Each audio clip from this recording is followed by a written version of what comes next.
Hello again and welcome to my hobby table for yet another bearing removal and installation video featuring Boca bearings. Now today's engine, I've got a customer's engine. It's a very tired, pretty grimy inside Thunder Tiger F54S 4-stroke engine. So this engine could present some interesting challenges because of the condition of the inside of it. It's really rough in there. So let's go straight to the table and see what this engine has in store for us.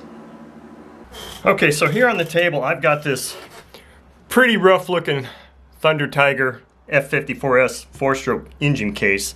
But before I get to showing you that, let's just go over what my tools are going to be. Today I've got this light hammer, I've got a piece of wood, hopefully I don't need a hand grenade. I've got a short nose punch, my desk vise, my heat protective glove, and my heat gun here, all to assist me in trying to get these bearings out of this engine. Now, this is an engine that is designed after the OS Surpass series style, so it's got the forward front cam shaft and the bearings in there. And in fact, I'll get to this at a little bit later on, but I did actually remove the bearings in this engine. That's how bad this engine was. And I have a special tool that a friend sent to me that I use to do that, but I'll talk a little bit about that on the bearing installation. But if you look inside this thing, hopefully you can see just how gross and nasty this thing really is. So, and normally I already have the thrust washer off here, or the prop hub, but this one is an interesting one because it's flush. It doesn't give me an outer lip to grab use my gear pullers on. And fortunately, this is probably the one thing that might be in my favor, is that it looks like it's retained with a woodruff key. So in theory, if this was in really good shape, it should just pull straight off. So what I'm hoping is going to happen, it really needs to happen because I can't grab on this, is that I'm just going to heat this thing up as I normally would do and just tap this crankshaft out, and that should just pop right off. So I had run this engine before.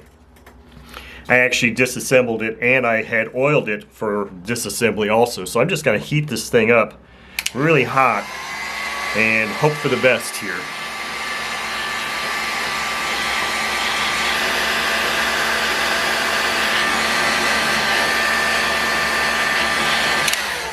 Alright, let's see if I got this thing hot enough to do a successful extraction here.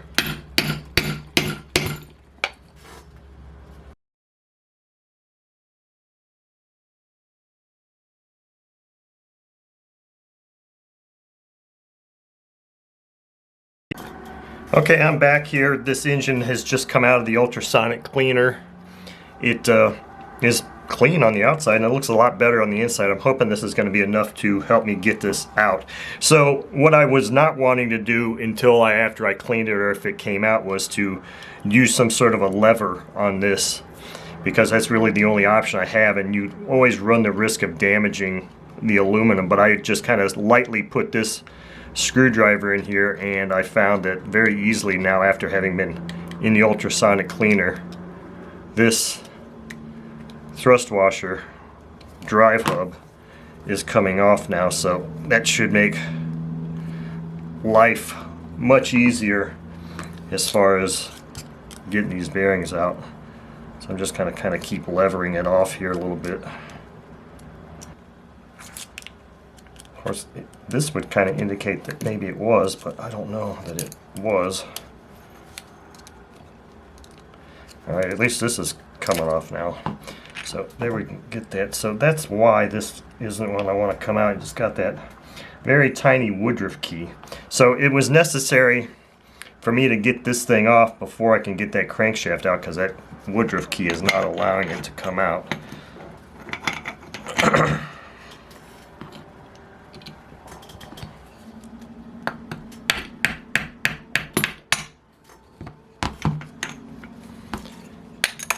So there we go. Now that is out. Now we've left with a bearing that's stuck in here. Let's see if I can get this front bearing out.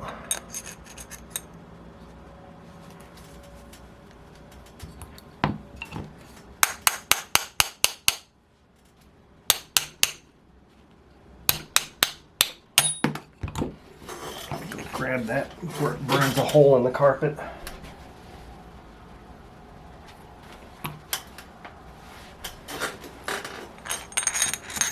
Now, let's see if we're going to get lucky and be able to find a lip on this thing. Okay, beautiful.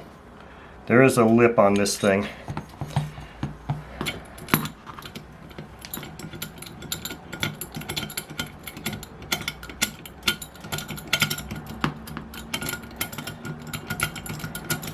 So I should be able to very easily get this bearing out now.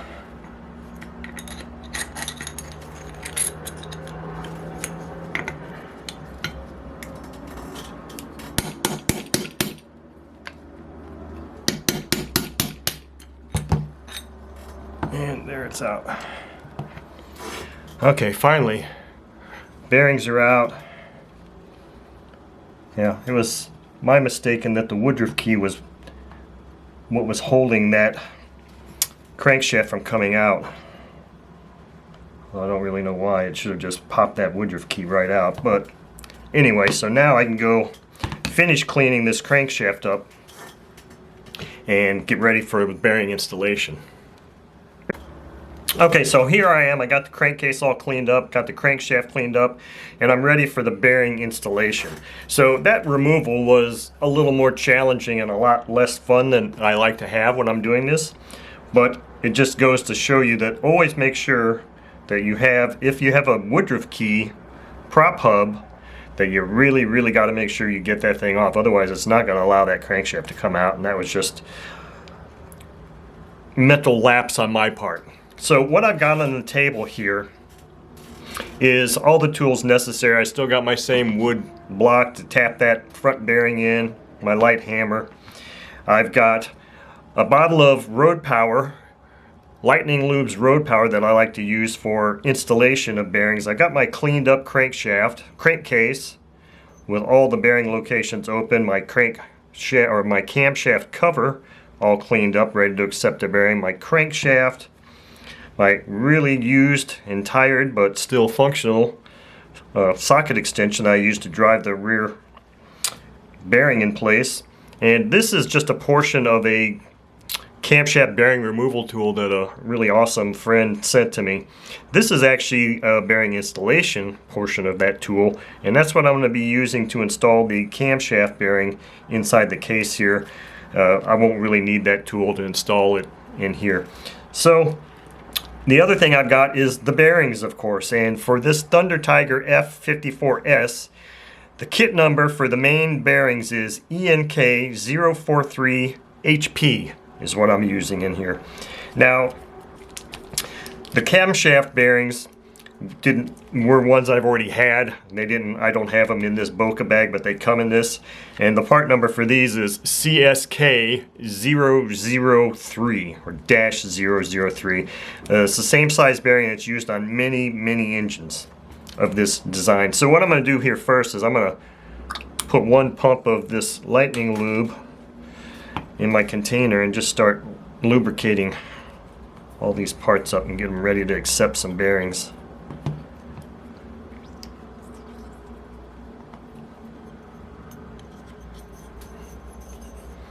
And as long as I'm at it, I might as well go ahead and lube the inside of this crankcase too. Now, I don't have a means to get down in there.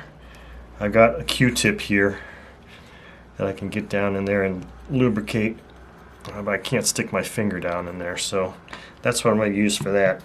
So let me wipe my finger off here. We'll open these bearings up and see what we've got here. So our front bearing is, they're both, this set of bearing is both rubber sealed or rubber sealed bearings. So I'm going to be removing one of the seals on the front and both of the seals on the rear bearing as per my normal procedure. So let's see here. I'm just going to use this small screwdriver, and when you remove these rubber seals, you just kind of get in there just above the inner race with something small enough and just kind of lift it up, and it's out just like that. It's just as simple as that. And this one's got quite a bit of good lubricating grease in there too. Alright, let's do the same thing for this rear bearing. Let's take this seal off.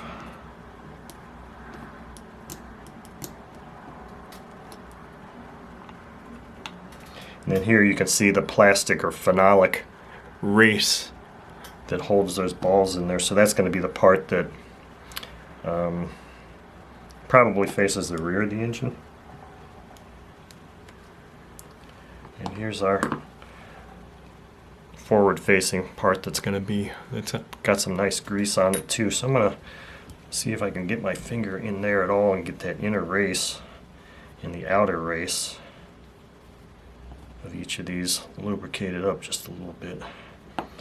Now with these small camshaft bearings, I'm not going to do any seal or shield removal at all. We're just going to leave those as they are.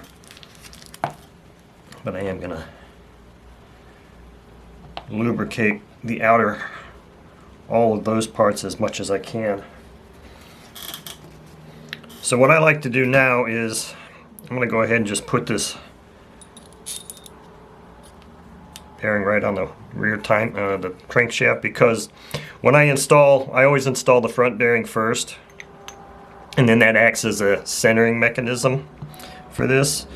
But let's go ahead and see if there's a difference inside of either of these. No, these are both the same side. So this one, I'm probably just going to heat this guy up real quickly and just tap it in, and we'll do the same thing with the other one.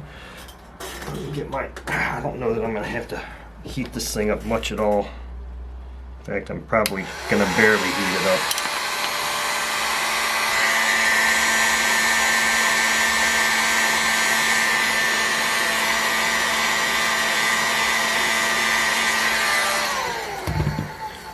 I'm sure that's probably more than enough to tap this bearing in.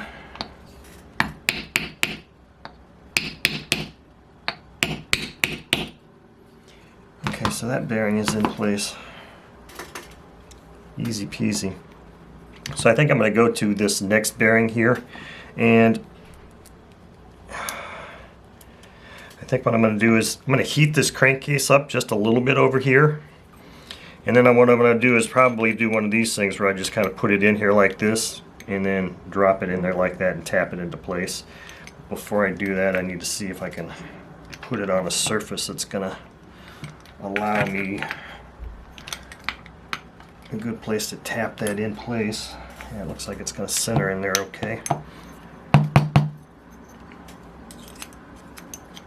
Actually, it almost started wanting to go in there just as it was. I don't think that's going to take a whole lot of heat or effort, so I'm probably not going to need a glove. Just going to lightly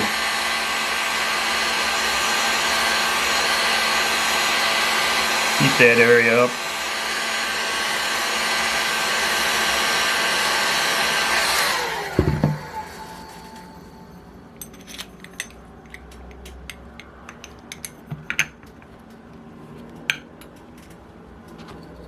Might actually be able to tap this in with the wood dowel or my wood block. Get that seated in there.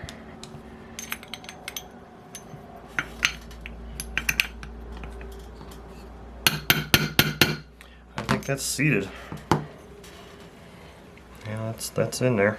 So that's all there is to it. These small bearings are very simple to do. So the next thing I'm going to do is really heat this up a lot more and get the front bearing and the crankshaft bearing installed, and then we will be ready to reassemble this engine.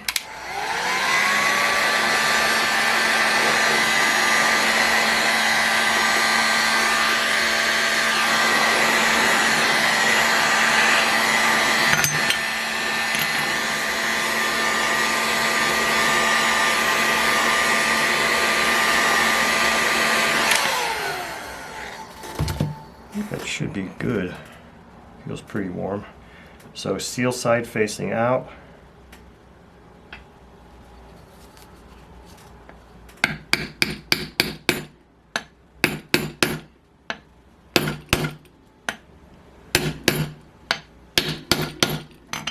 Okay.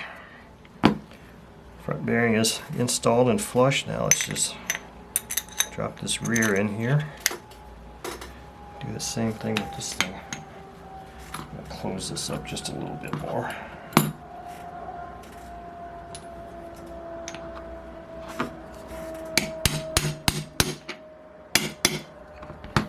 kind of tell by the sound when that crankshaft is fully seated, which it is now. Boy, does that sound infinitely better.